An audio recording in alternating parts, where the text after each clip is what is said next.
to know where to begin with the whole cancer thing. Certainly took me by surprise, that's for sure. When you work in the health service, you don't expect it to be, you that gets cancer. You help people who've got cancer. You don't get it yourself, that's just stupid. How can I help people if I'm, well, facing my own battle? It's quite difficult.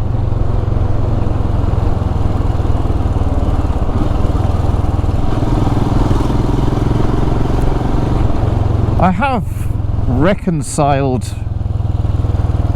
the whole thing in my mind, I think. It was such a shock to start with. It really took me by surprise, and when you don't know, what you're facing in the early stages, it's a shock to the system, and it did lay me low for a couple of weeks. And I'm not afraid to say that I cried, because when you're, I mean, I'm 60 now. I did expect to live a lot longer, and hopefully I will. I should do.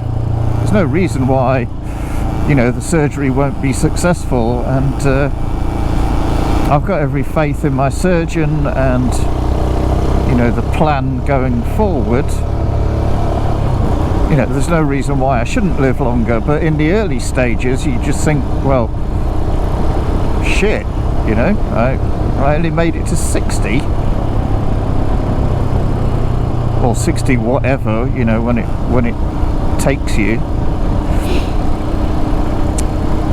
Yes, it's not easy. It's not it's easier now, but it wasn't easy then. It was a bitter pill to swallow. Anyway, enough about that shit. So surgery is on Tuesday. Today is Saturday. They're going to remove the whole of my bowel on the right hand side. So if you Google it, it's a robotic procedure. My surgeon, the surgeon that is performing the op, likes to do it robotically because he gets better results. It's minimally invasive and recovery times are much quicker. So yeah, but he's going to take the whole of my large bowel from where my small intestine joins my large intestine at cecum, C-A-E-C-U-M, cecum. So he's going to take it from there, including my appendix, all the way up to the liver, and then it goes round the corner and along the transverse section. He's going to chop it somewhere along there, and then connect small bowel to large bowel, so I can poo again. So it's quite a big lump that is taken away, and the physiological changes apparently are the worst to get used to. So I'm not going to be far away from a toilet for the first few months, I think, until I get used to how my bowel behaves and how it behaves with certain foods. So yeah, it's going to be a rocky road, a bumpy road, let's say, a bumpy road for a while.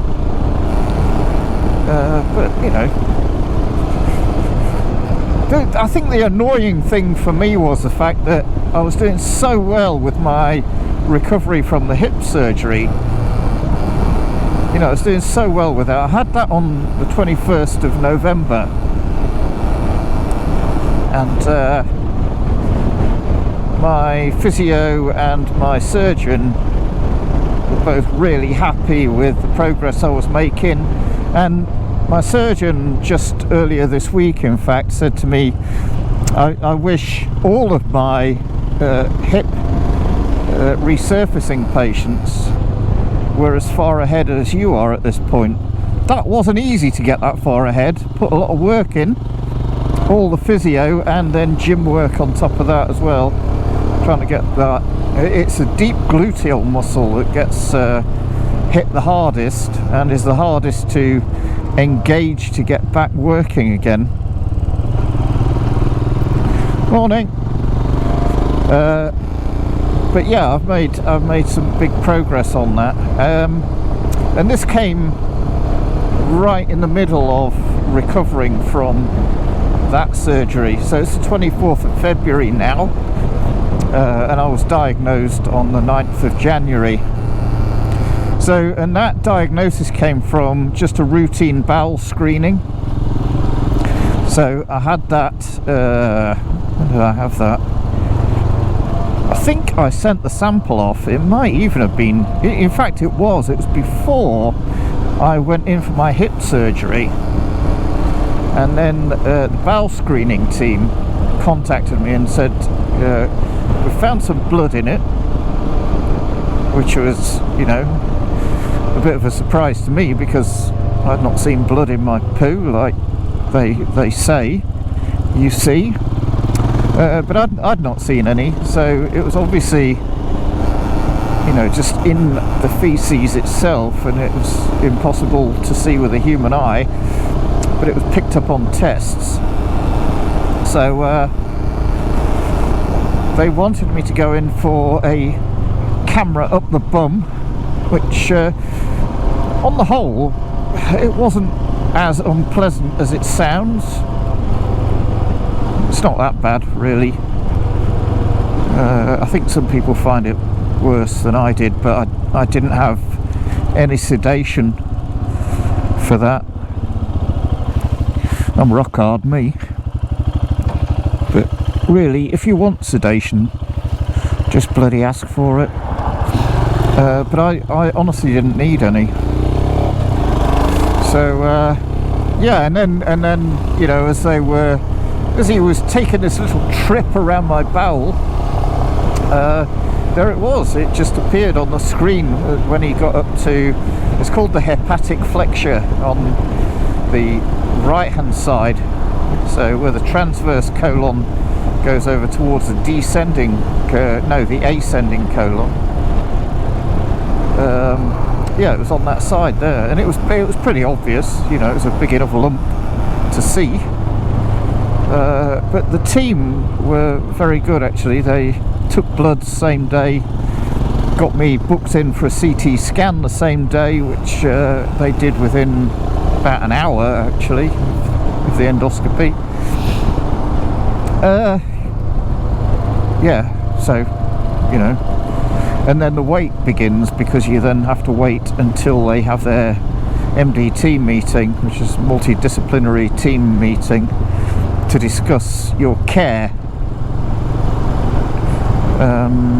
So yeah, that's quite a nerve-wracking period of time, because, you know, you're unaware of the results, you don't know what's happening, you don't know how bad your cancer is.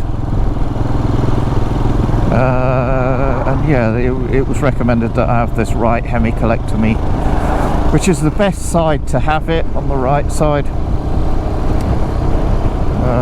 You know, as cancers go, it's one of the better ones to have.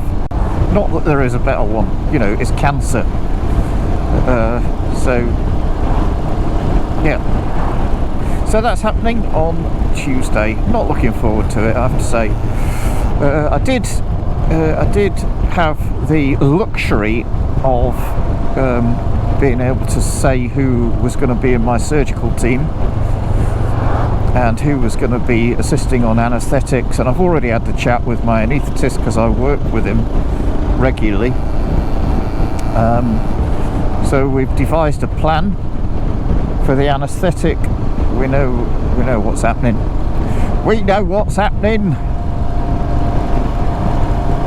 So yeah, it's all waiting for that that day coming up now, and it'll come around soon enough.